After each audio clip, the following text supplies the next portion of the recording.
Alright, so I'm ready to put the arm rail on. So I'm going to put, I don't glue these tapered holes right here. These are all glued and wedged. These are super dry, tapered to fit to the mortises. They fit really snug on it. These will swell up a little bit. I have never seen them go anywhere at all. I don't think they possibly could.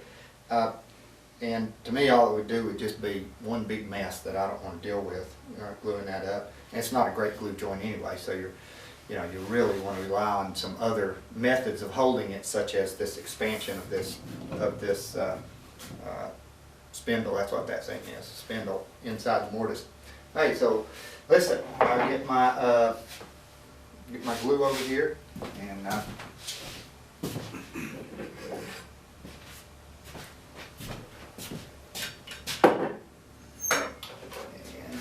put my glasses on so I can make sure I put the glue in the right hole.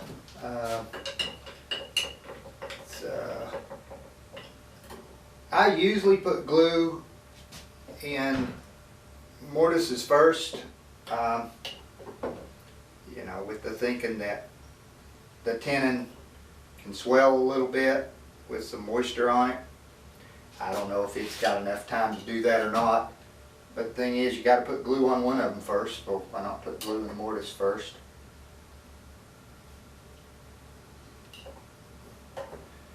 Make a big mess down here at the bottom of the arm rail.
Flip it around so you can see it.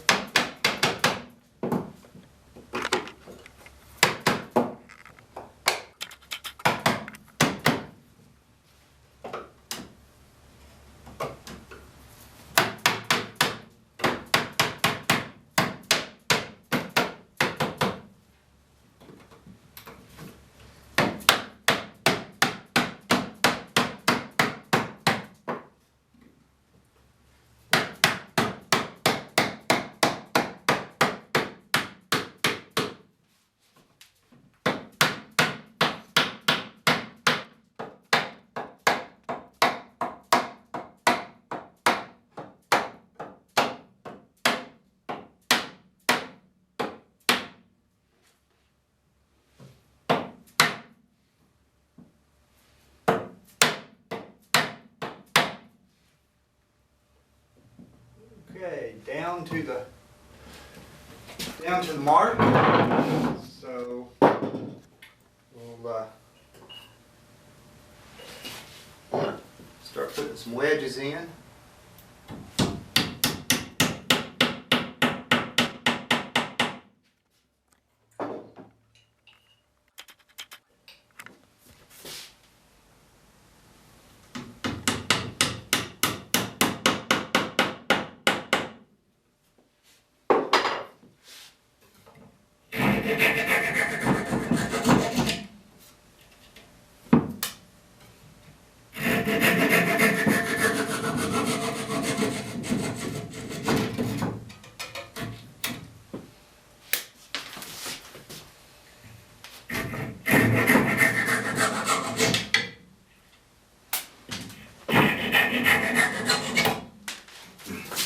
So with these oak spindles, As you see, I didn't saw kerfs in them. I had kerfs sawn in the maple, as I did in the maple leg tenons, but I don't have my little chisel. There we go. Little old beat up chisel for this. I just split these, and being as they're perfectly straight grain, that split just runs dead down the center.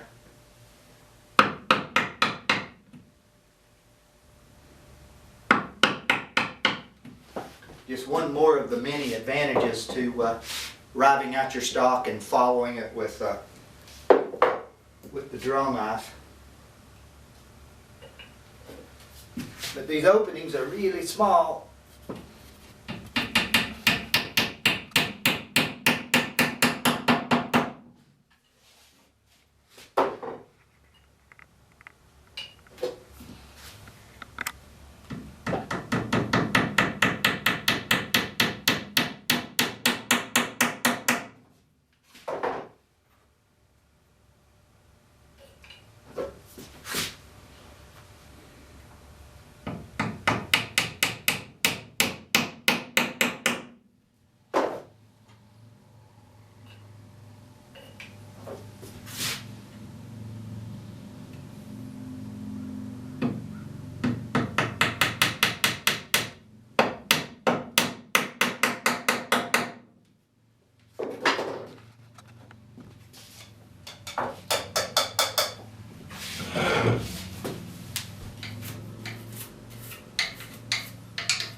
We're going to put the comb on, and but I'm going to get the pins ready. I pin the comb in 3 places.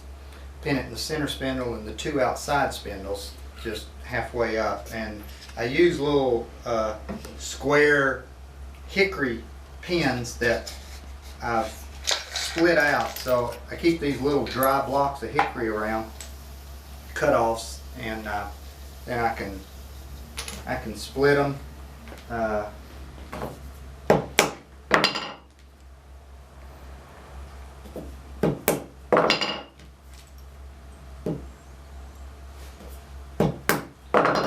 can see they split just beautifully.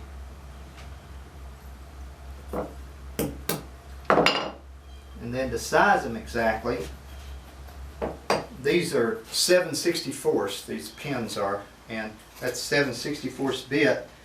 I can just put it right there in that, let's see, let me just turn this to show you what I'm going to do. So I put it right up in there.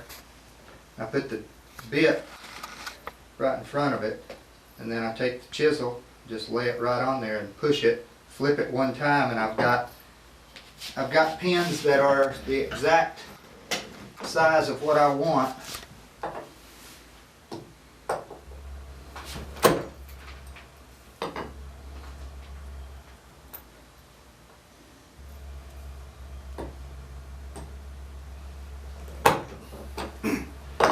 It's a little trick shown to me by Brian Boggs years ago.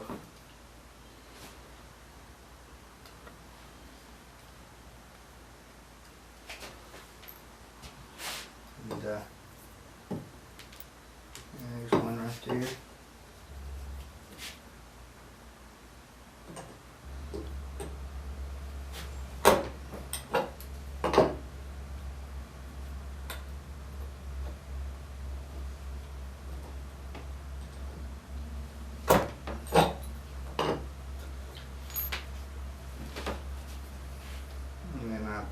just clip the corners, just so I can get it started, is all.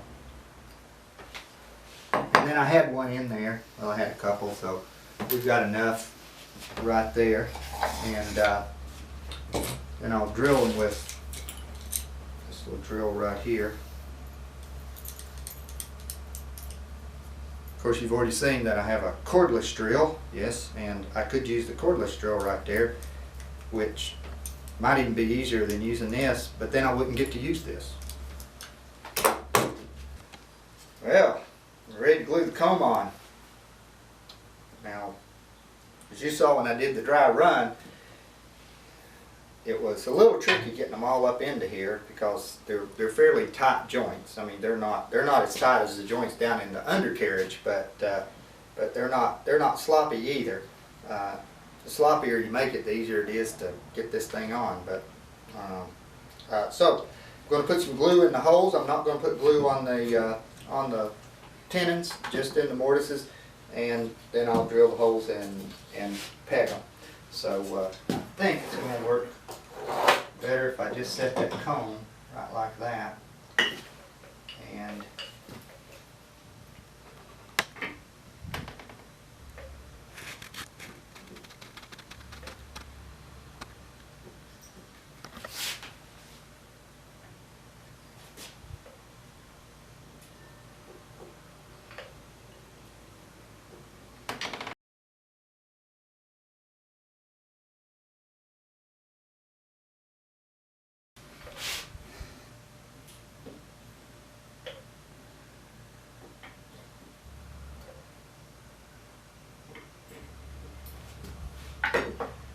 now turn it upside down and let all the glue drip out. It's always a productive thing.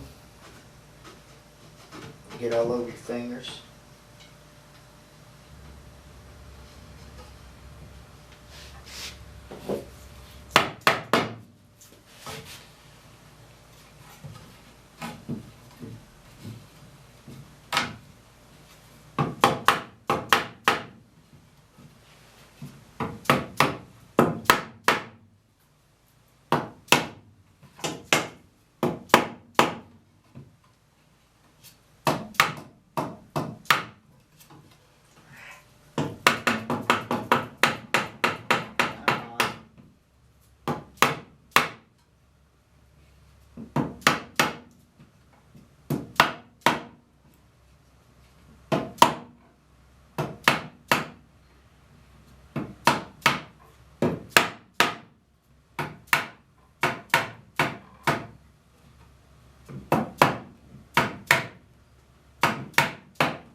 Okay, that is down to the line.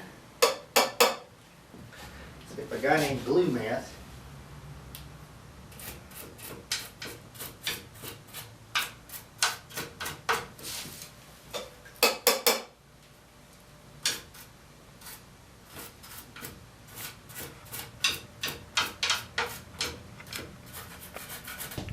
So I'm going to pin these three, as I said, with those little hickory pins I split out.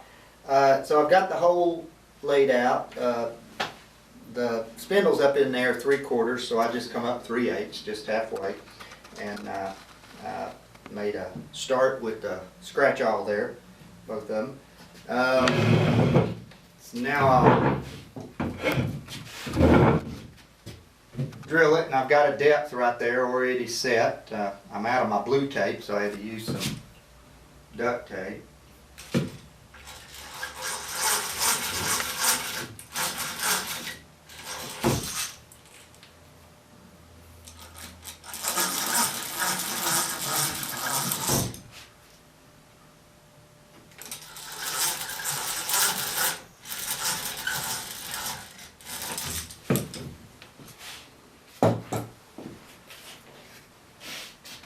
grab up one of my pens, put a tad bit of glue on it. Although I really don't think it needs glue. I don't believe it can go anywhere at all. Line it up to where the square matches the cone. Get it started if possible. And then back it up with this.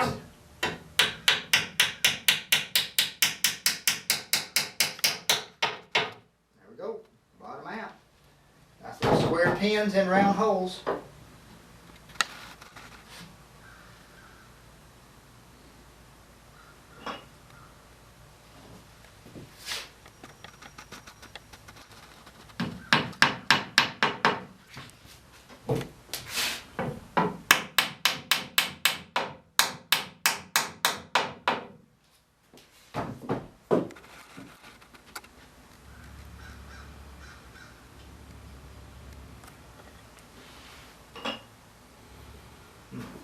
This one looks a tad bit fat. We'll see if it fits.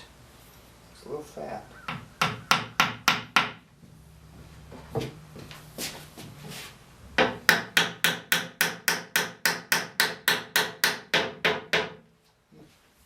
Didn't go in quite as easy as the others, but it did go in. Now, cut them off. Might be long enough for another chair.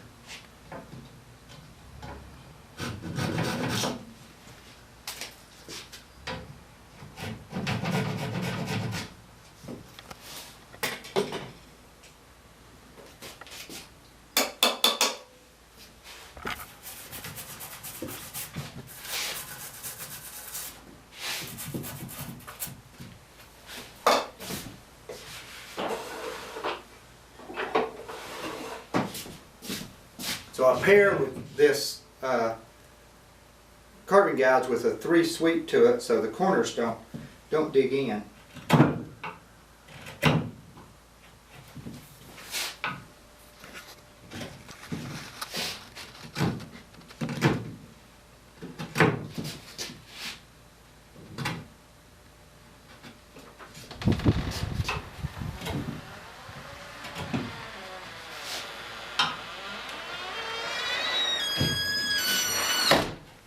The wind shutting my door.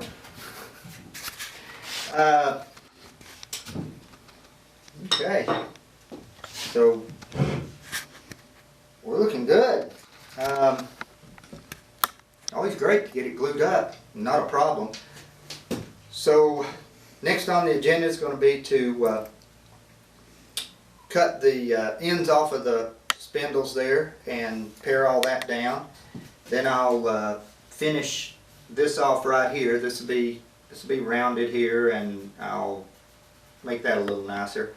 And then I'll fix the comb up here where I was beating on it, and then just generally just go over the whole entire chair before I show you how to paint it, which is about as involved as making the chair, but not quite.